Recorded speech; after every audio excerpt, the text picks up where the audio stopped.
Olá, eu sou Lorraine Cristine Vieira dos Santos, do Instituto Federal de Educação, Ciência e Tecnologia do Mato Grosso, terceiro ano Agro PTA, e hoje eu vou fazer esse trabalho na disciplina de Física do professor Elismar. Eu vou começar falando sobre corrente elétrica e resistores. A corrente elétrica intitula o movimento das cargas elétricas dentro de um sistema condutor. E o sentido da carga elétrica, ele é caracterizado por dois jeitos. Um deles é a corrente elétrica real e a outra é a corrente elétrica convencional. A corrente elétrica real, ela possui o sentido do movimento dos elétrons. Já na corrente elétrica convencional, o sentido é contrário ao movimento dos elétrons e é marcado pelo movimento das cargas elétricas positivas. Um exemplo é um fio metálico ligado aos terminais de uma pilha. Por exemplo, o fio metálico no caso, né? Aí aqui, ela estaria ligado do sentido potenciais decrescentes, então seja do positivo para o terminal negativo. Então, esse sentido é o convencional, é o oposto dos movimentos dos elétrons livres, né? Se a carga dos elétrons fosse positiva, ele se deslocaria do mesmo sentido convencional com uma corrente elétrica. Vou falar um pouquinho sobre os condutores elétricos e o que é um condutor elétrico, né? Um condutor elétrico são os materiais que permitem a movimentação dos elétrons, ou seja, permitem a passagem de uma carga elétrica. Porém, o material é considerado um condutor elétrico dependendo da diferença potencial que ele está sendo submetido. Os três tipos de condutores elétricos são os sólidos, os líquidos e os gasosos. Os sólidos, eles caracterizam pelo movimento dos elétrons livres. O líquido é o movimento das cargas positivas e negativas. Já o gasoso, ele permite a movimentação de cátions e ânions. E agora eu vou citar os três tipos de correntes elétricas, que são as correntes contínuas constante, a corrente contínua pulsante e a corrente alternante. A corrente contínua constante, ela é considerada por manter a intensidade em sentido constante ao decorrer do tempo. O seu gráfico é o I e o T, que é o segmento das retas paralelas ao eixo dos tempos. Eu vou deixar uma foto aqui para poder observar como é o gráfico dela, né? E no caso da corrente contínua constante, a sua intensidade média coincide com a intensidade instantânea. A corrente contínua pulsante, ela é bem simples, porque é onde a intensidade passa, em geral periodicamente, em pontos mínimos e máximos, mesmo que o sentido dela é constante.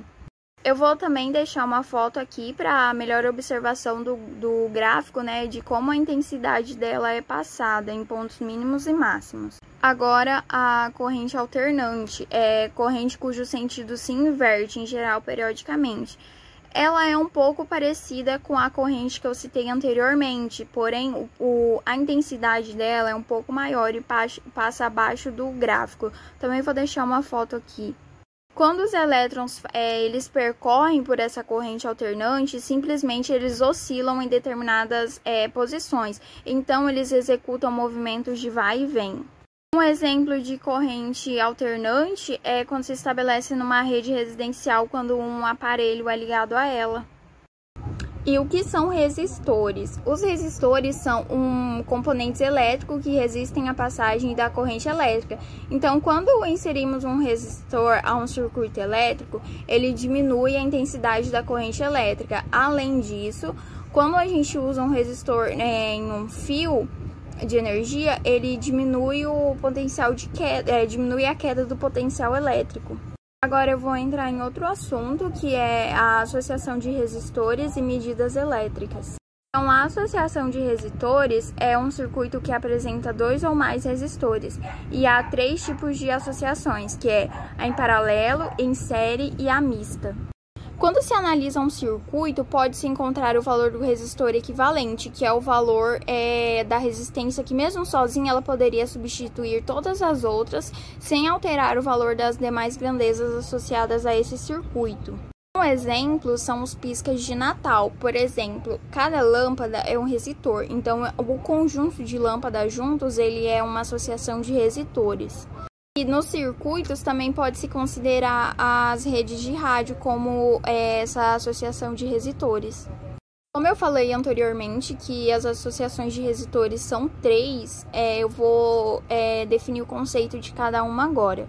Então, na associação de resistores em séries, os resistores são ligados em sequência. Isso faz com que a corrente elétrica seja mantida ao longo do circuito enquanto a tensão elétrica varia.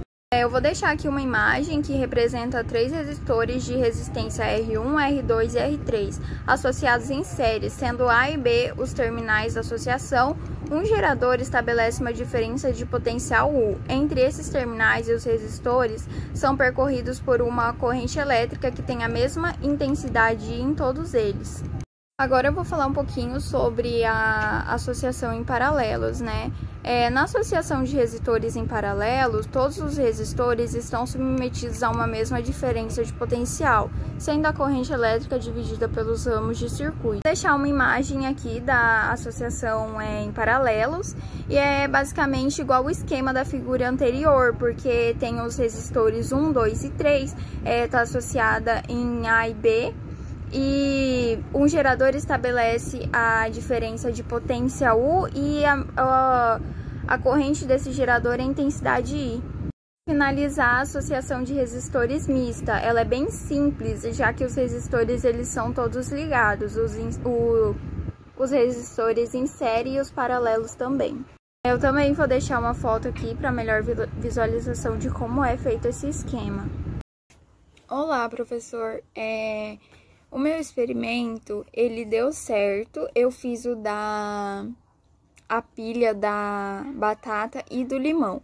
A da batata não deu certo. A do limão eu consegui 1 volt, mas eu não tava filmando na hora, então não consegui registrar, né? Eu usei um prego. Eu não sei se talvez dificultou um pouco, não sei qual é o material do prego, mas eu acho que o certo era usar um parafuso, porque ele é feito de zinco, né? E aí eu acho que com eu tendo usado o prego, ele dificultou um pouco. Mas eu vou explicar qual é o processo para o limão conduzir a eletricidade. Como o limão é uma fruta ácida, ali no meio dele existem os cátions e os ânions. Então forma essa solução condutora de eletricidade. Então quando é inserido o cobre e o zinco, da forma correta, ele vai conduzir essa eletricidade. O cobre, ele atrai mais elétrons que o zinco. Então, esse esquema que a gente fez, eu vou deixar a foto aqui. Quando o fio de cobre entra em contato com os dois materiais utilizados, uma quantidade elevada de elétrons de zinco é transferida para o cobre. Aí que acontece uma pequena voltagem de energia. Aí a do limão eu tava fazendo mesmo no aparelho de medir voltagem, né? E o da batata eu tentei ligar uma luzinha de LED e uma calculadora, e não deu certo.